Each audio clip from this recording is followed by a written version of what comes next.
train de lire l'ouvrage de l'épouse Moon, grâce à M. Dussautoir qui m'a prêté ce livre,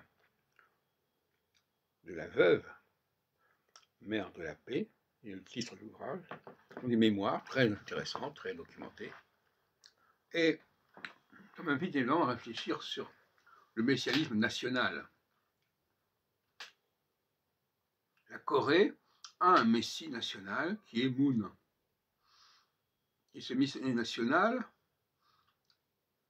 qui s'appelle le vrai père, avec sa femme, les vrais parents, est en rapport, sont les fils uniques, comme ils appellent ça, enfin, en rapport avec Dieu. Mais justement, il y a là une ambiguïté qui me paraît problématique.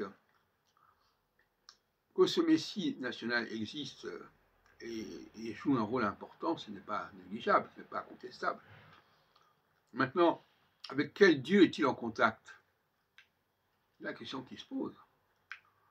De la même façon, quand Moïse, dans Exode 3, va vers les enfants d'Israël, enfin, en tout cas vers les Madianites, eh bien, il est le Messie envoyé par Dieu. Quel Dieu, encore une fois, envoyé par Dieu qui s'est adressé à lui dans le buisson ardent pour les guider, pour les sauver, pour les libérer, etc.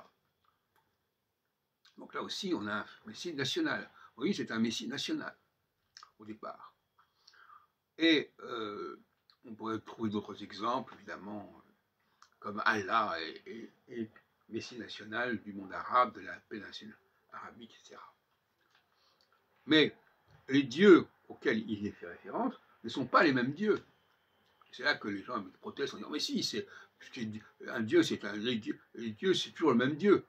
Ça, c'est une sorte de sophisme qu'on entend en permanence. Les dieux, c'est le même Dieu. Non. Pour moi, il y a un Dieu. Pour moi, les dieux sont des esprits qui existaient avant l'arrivée du Dieu central sur la terre et qui ont fait alliance avec des peuples.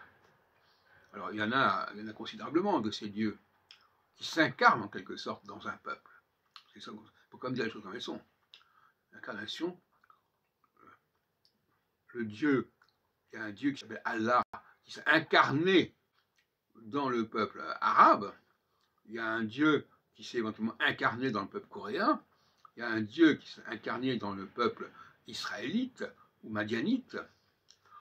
Mais ce n'est pas le Dieu central, le Dieu qui a créé le ciel et la terre. Ce n'est pas le même Dieu. D'ailleurs, il faudrait distinguer Elohim et Yahvé. Yahvé, c'est le Dieu esprit qui s'est adressé à une certaine population qui était les Madianites, qui était une population un peu à part, à laquelle Jésus d'ailleurs s'est adressé par la suite. Il dit « Je suis venu pour les brebis perdues de la maison d'Israël ».